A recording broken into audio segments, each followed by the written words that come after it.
ওম নমঃ শিবায়। সত্যম শিবম সুন্দরম। নৈমিষ আরণ্যে শৌনক আদি ঋষিগণের আশ্রমে একদিন গিয়ে উপস্থিত হলেন ব্যাসদেবের শিষ্য লোমহর্ষণের পুত্র উগ্রশ্রবা সুত মুনি। নৈমিষারণ্যের ঋষিগণ তাকে পাদ্য অর্ঘ্যাদি দিয়ে তার বন্দনা করলেন। তারপর জিজ্ঞাসা করলেন, দেবতাদের মধ্যে কোনজন পূজ্য? ঈশ্বরকে জগতের সৃষ্টি স্থিতি ও প্রলয় কার দ্বারা হচ্ছে? সনাতন ধর্মের প্রবর্তক কে? কোন ব্রতে তিনি প্রীত হন? কোন যুগার দ্বারা তাকে লাভ করা যায়? চারি বর্ণের কে রক্ষক? আবার প্রবর্তক কোনজন? সদাই জগদীশ্বরের দ্বারাই সংগঠিত হচ্ছে। সেই হরি এই জগৎকে রক্ষা করছেন। তিনি কুমার আদি নানা রূপে অবতীর্ণ হন। প্রথমে তিনি কুমার, দ্বিতীয় বরাহ, তৃতীয় দেবর্ষি পাদ নারদ, চতুর্থে নরনারায়ণ, পঞ্চমেতে কপিল, ষষ্ঠে দত্তাত্রেয়, সপ্তমেতে স্বয়ম্ভু মন্বন্তরে যজ্ঞ, অষ্টমেতে গুরুক্রম, নবমেতে পৃথু, দশমেতে চাক্ষুষ মন্বন্তরে মৎস্য, একাদশে কূর্ম, দ্বাদশে ধন্বন্তরী, ত্রয়োদশে মোহিনী, চতুর্দশে নরসিংহ, পঞ্চদশে বামন, ষোড়শে পরশুরাম, সপ্তদশে কৃষ্ণ দ্বৈপায়ন বেদ ব্যাস, অষ্টাদশে নরদেব রূপ, ঊনবিংশে রাম, বিংশে শ্রীকৃষ্ণ, একবিংশে বুদ্ধ এবং দ্বাবিংশ অবতারে কল্কি দেব আবির্ভূত হবেন কলির অন্তিম লগ্নে। শ্রীহরির অবতার অনন্ত, কতিপয় মাত্র বর্ণনা করা হল। নৈমিষ কাননবাসী ঋষিগণের প্রশ্নের উত্তরে গরুর পুরাণ উৎপত্তির কথা বলতে গিয়ে মহর্ষি লোমহর্ষণ বলেন যে তিনি এই প্রশ্ন করেছিলেন ব্যাসদেবকে। অনুরূপ ব্যাসদেব প্রশ্ন করেন ব্রহ্মাকে। ব্রহ্মা বললেন যে তিনি একদিন কৈলাসে গিয়ে মহেশ্বরকে ধ্যানমগ্ন দেখে জিজ্ঞাসা করলেন, আপনি কার চিন্তা করছেন? মহেশ্বর বললেন, আমি হরির চিন্তায় মগ্ন। হরি সর্বফলপ্রদ, সর্বগ ঈশ্বর, সর্বব্যাপী, সর্বহৃদে স্থিতি নিরন্তর, তারই আরাধনা করি আমি।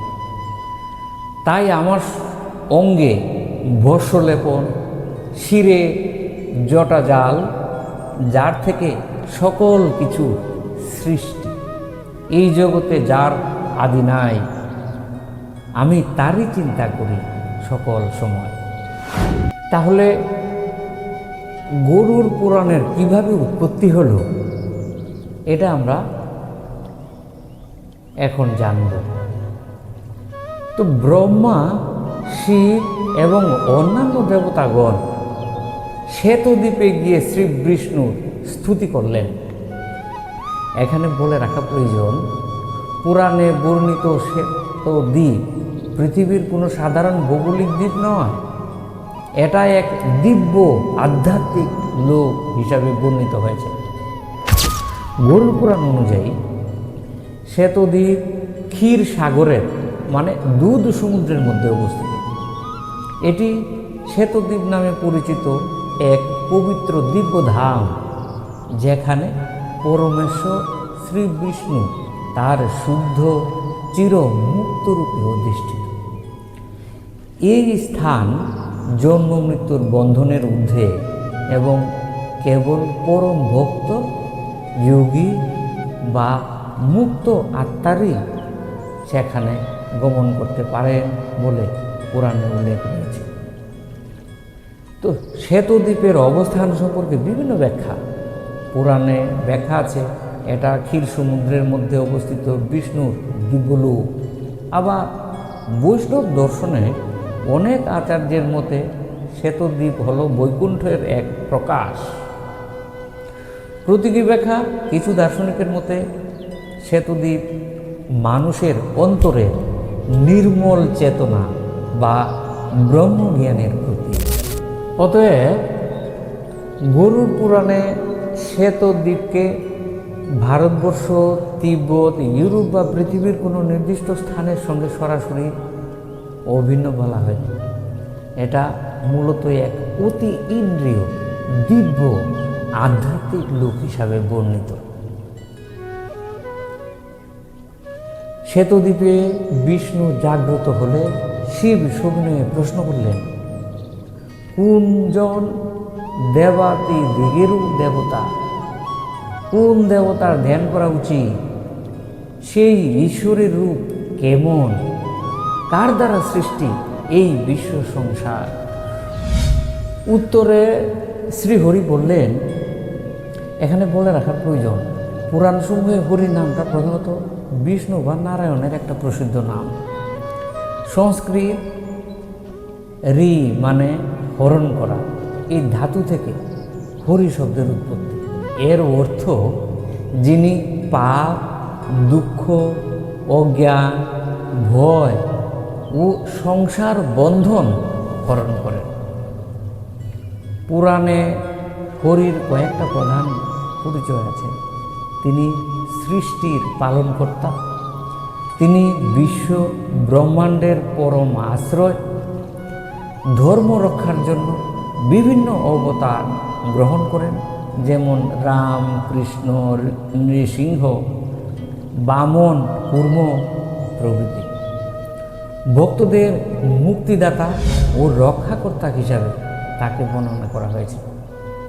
তবে হরি শব্দটি কখনো কখনো অন্যান্য দেবতাদের ক্ষেত্রেও ব্যবহৃত হয়। কিছু গ্রন্থে শিবকেও হরি বলা হয়েছে, কারণ তিনিও পাপ ও অজ্ঞান হরণ করেন।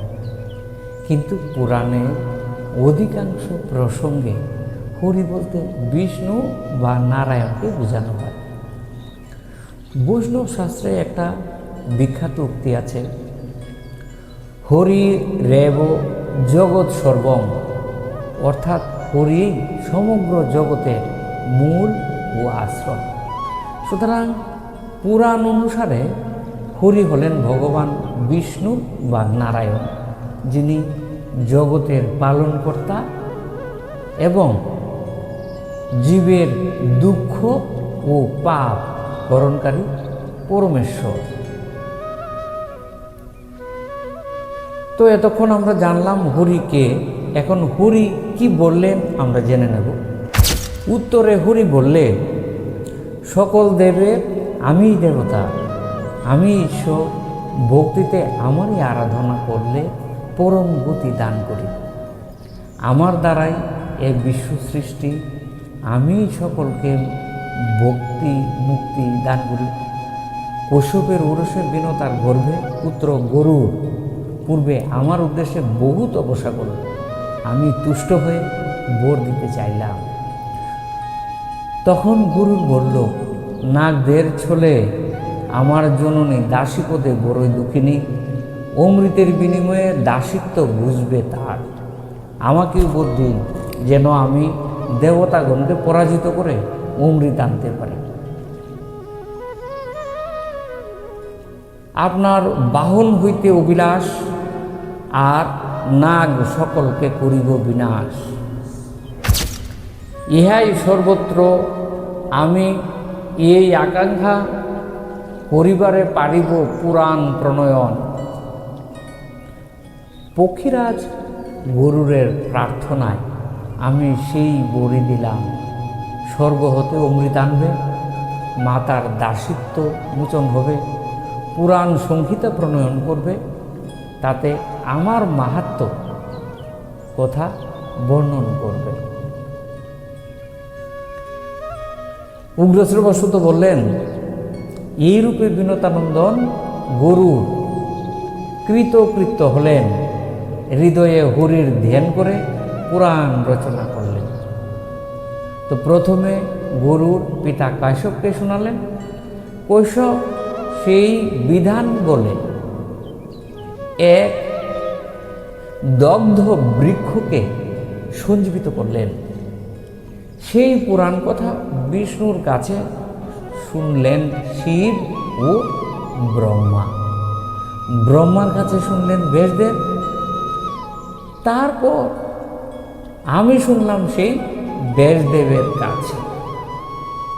এখানে আমি মনে হচ্ছে উগ্রশ্রবণ। সৃষ্টি স্থিতি প্রলয়, তীর্থের মাহাত্ম্য, দেবার্চন, মন্বন্তর, ভুবন বৃত্তান্ত, বর্ণ ধর্ম, রাজধর্ম, দান ধর্ম আর সরঙ্গ চিকিৎসা শাস্ত্র, ব্রত ব্যবহার, শ্রী বিষ্ণুর স্থূল সূক্ষ্ম স্বরূপ প্রভৃতি সমুদয় গরুর পুরাণে অবস্থিত। শিবের নিকট বিষ্ণু যা বর্ণনা করলেন তা জানার জন্যে আমাদের চোখ রাখতে হবে পরবর্তী পর্বে। যদি শুনতে ভালো লাগে তাহলে চ্যানেলটা সাবস্ক্রাইব করবেন, পরবর্তী পর্বে আমাদের সঙ্গে থাকবেন। নমস্কার।